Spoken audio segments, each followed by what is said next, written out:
Last Thursday, I got a message from Erik asking me if I wanted to fill in at the Corte Chained Salon on Saturday evening. Oliver Kruse was supposed to play, but he contracted COVID, and so unfortunately he couldn't come.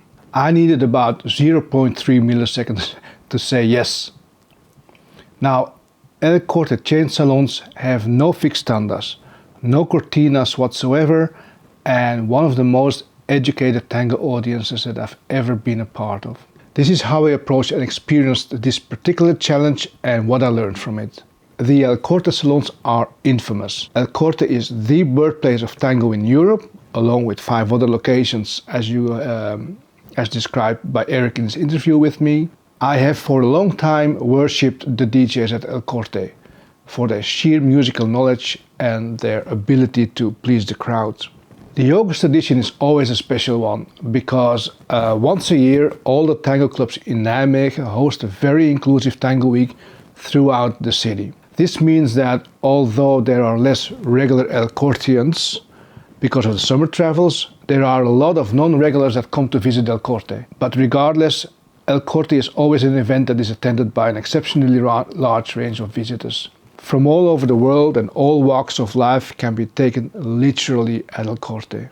Playing music at El Corte is different from other current events in most parts of the world. There are no strict tandas, and while vals and milonga are regularly played, there is no fixed distribution of valses and milonga throughout the event. The philosophy behind all this is to approach as much as possible the experience of a milonga in the golden age, where orchestras provided the music and people danced to it.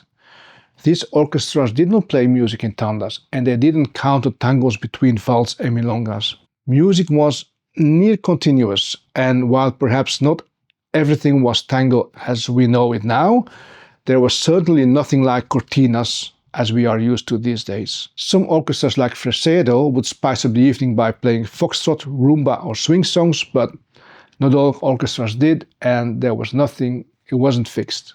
I believe that the key to a good audience experience is variation. You know, the spice of life. There is a general consensus among DJs that a performance should be like an arc, or perhaps more like a sinusoidal waveform with ever-increasing amplitude. In regular DJing, your tanda should have varying amplitudes where generally the first and the last song in the tanda are more impacting than the second and the third one.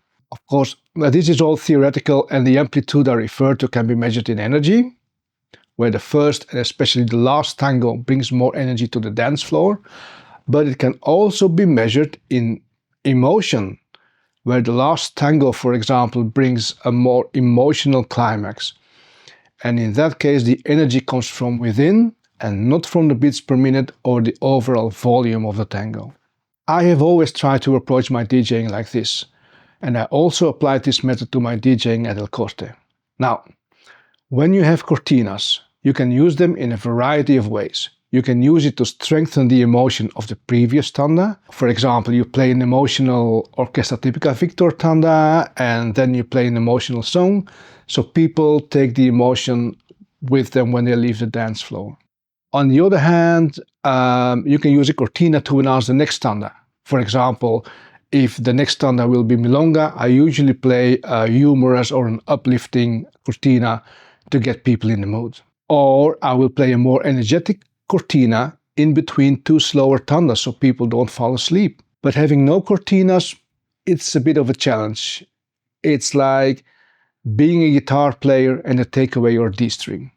All the notes on the D string are still available on the A string and the G string, but they're not in the same place, and you're going to have to approach your instrument in a different way. The other challenge at El Corte is not to use fixed tandas. Usually in modern current milongas, we have 2 blocks, 2 tandas of 4 tangos, and then we play 3 or 4 valses. Then we play 2 more tandas of 4 tangos, and we play 3 milongas. This is not the way in El Corte. And I racked my brain between Thursday evening and Saturday morning on how I was going to approach this, how I was going to play and keep the energy without having tandas. because usually after a while you get experienced and you know which songs you can use to maintain the flow within the tanda, and what orchestra or what tanda you can play after the previous one to keep people interested and to keep them sharp and to keep them dancing. When everything changes and you can't use those more or less set tandas anymore, you have to get a lot more creative. I had to find a way to make this work at El Corte without using fixed tandas.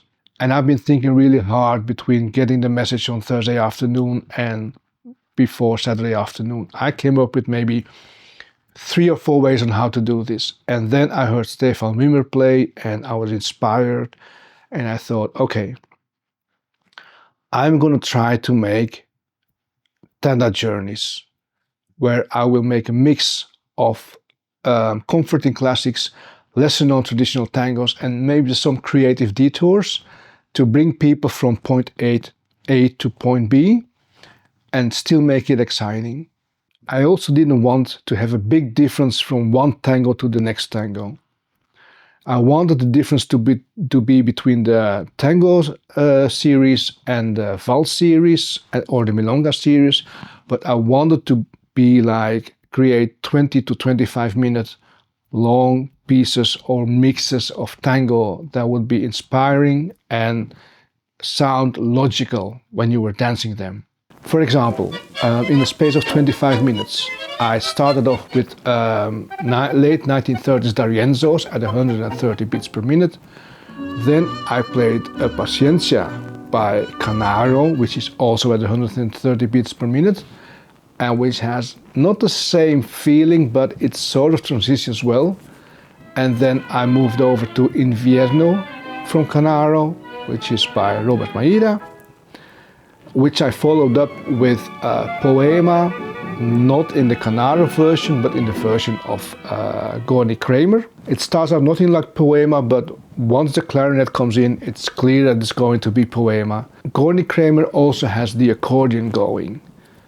So I played Amelia Luz by Gorny Kramer with the accordion, and of course then I played 2 Donato songs. Donato is known for carrying the accordion, and that makes his songs like a little bit lighter and a little bit more funny. I played Mis Pesares, and then I followed up with Lita Morales and her merry band of male followers, and we ended that section on a light mood. And then the wave was complete and I moved into a milonga tanda. Every challenge is an opportunity. By taking away the cortinas and removing the fixed tanda order and format, I had to come up with a way to keep the crowd entertained and on the floor by understanding the dynamics of how different tangos can interact with each other and keep the audience interested and dancing. I can tell you the first hour, I was really hurting my brain to see how I would make this all work out. There is a philosophy that art without boundaries is meaningless and that all art becomes better as it is constrained by time, money, and creative or physical limitations. And I certainly experienced that at El Corte. And I believe that DJing at El Corte has made me a better DJ.